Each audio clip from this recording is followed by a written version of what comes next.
Huh. All right. Shabbat shalom. Shabbat shalom. Boaz here. Well, what am I doing on the Sabbath?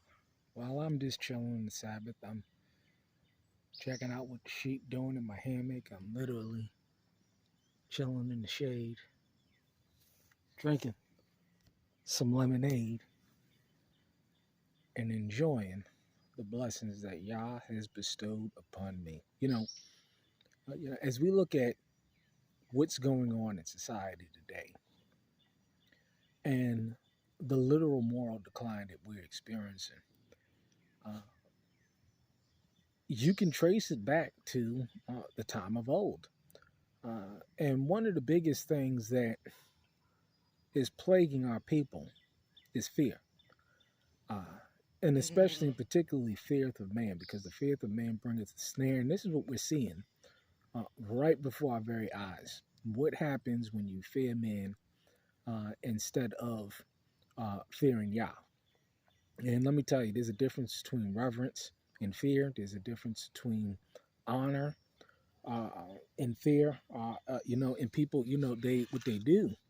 This is my staff right here, and this is what I do. I try and all I got to do is I take the staff and then push myself, and then it just rocks. So that's how I deal with that. But it talks about the fear of man bringing the snare. And when we look at the book of Deuteronomy, when we look at, because we're always concerned with the uh, the curses, but we never want to focus on the blessings, the blessings of what's going to happen. If you fear Him and not fear man, because anybody knows me, I don't fear a damn man. I don't care how big you are, how tall you are. Modern technology and warfare has diminished the ability for men to uh, really aggress towards anybody, because there's something called the knife, there's something called the AR-15, there's something called the Glock that equalizes and levels the playing field, where you can hold off one man, much less a group of men, with an AR-15. But there's no need to fear man, spiritually or physically, because there's a remedy for all of that, and so therefore I don't do it. But when you look at the blessings in Deuteronomy, it talks about the blessings in the labor of your hands. It talks about the increase of your flock. It talks about the increase of your storehouses. It talks about uh, uh, that you shall be the head, not the tail. It talks about these things. And when you live it, it's a totally different thing than reading it. It is a totally different thing to read this word. You see what I'm saying? It's a totally different thing to read this word uh, and not get and understand what it's talking about. Because, see, when you live something, like when you do it, it gives and it brings about the ultimate understanding. And, it's sad that, there's so many people out there, they'll never experience this. Why? Is because of fear. And because they are not willing, simply put, they're not willing to put in the work.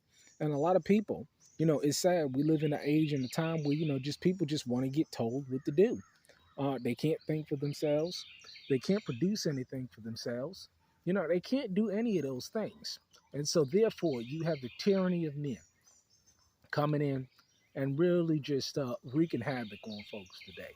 It really is sad when we don't understand what's going on and how to pair that word up. But we're no different than the people of 3, 4, 5,000 years ago. We are the same people, the same stout-hearted, stiff-necked, arrogant people that did not want to obey. And as a direct result of that, we've been put in captivity. And because we just don't want to conform to His will. We want to be worldly, and that's what you're seeing today. A lot of worldly people. It's amazing. I'm from New York City, and they don't get no more worldly than New York City. And coming out of that, um, it really is a blessing. But a lot of people, they can't walk away from it. They cannot, and they will not walk away from it because of fear. fear of their own lack of ability, fear of their own uh, level of desire to get the thing done, lack of commitment, lazy, and first and foremost, they know that, or they have a fear that Yah is not going to be with them, so they're not willing to forsake houses and cars and lands and homes and brothers and sisters and mothers and fathers and children, and jobs and stuff for His namesake. They're not willing to do it. But what did the Scripture say? Did it not say, "Hey, I'll give you everything that you lost and then some"? And it's just that's a beautiful thing. Is that not a beautiful thing? I mean, is it not the truth? I mean, am I misquoting? I believe what it says in the book of Matthews.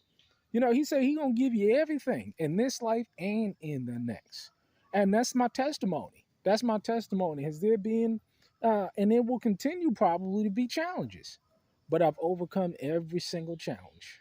I've overcome them all. Why? Because when you keep your eye on a prize and a high calling, I tell you, man, this word is true. It is right. Uh, yeah, I guess a little shepherd sermon. You know what I'm saying? I mean, I got my staff, and I got the flock, and I tell you, man, it's just beautiful out here. This word, because this word is beautiful, and when you apply that word to your life, when you apply those sayings and those doings, and you become a doer and not a hearer only, then you get the understanding, then you get the blessing, then you get the clarification, and you go forth and you do. You go forth and you do. Those are hair sheep, Katahdin sheep, so that's why you see her fur shedding. So that is quite natural. And that's her son. That was the first increase that I got on the lamb for this lambing season, because the beautiful thing, and that one's the last one right there. That was the first right there. And that little one, the little itty bitty one you see, that one was the last one right there. And I didn't even know she was coming. No, that was a boy. I didn't know he was coming. Say, what you doing? What you doing? Right? So what you doing? They know who their shepherd is. My sheep will hear my voice, and a stranger's voice they will not follow. The problem that we're having today is that there's so many false shepherds that are rising up, that's fleecing the people for filthy lucre, for dishonest gain. I mean, it's just sad. It's all right there in your face. But did He not call it at the end times? Did He not say that there's many false apostles and prophets will rise up? I believe it's a Revelation 2:2. Um, that's not to the apostles, because there was a false apostles back then, and there's false apostles today. There was false pastors and preachers and teachers back then. It's going to be false, but even more so today. And that was, he was referenced, so he was talking directly to the congregation that had to endure these falsehoods. Amazing. What are they doing? Yeah. But I tell you, I mean, this is, this word is real. I mean, it is just true. This is what's going on, you know? Uh, the chickens. You see that? And the babies. Isn't that beautiful? Isn't that not beautiful? Yeah. She's a beautiful one right there. I mean, just a beautiful lamb. Nice and healthy. But I tell you, didn't he say it? Chickens running around. We're in the process of getting our goats. We got 2 baby goats, and as you see over there, that's where they're going to be housed. And so all that's fenced off. But yeah, I mean, this is just a blessing in real time. In real time, excuse my ashy legs. But I'm just rocking in the rocking and relaxing in the relaxing. Huh?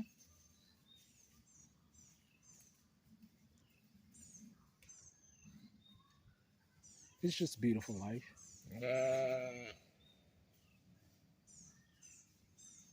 Do you hear it?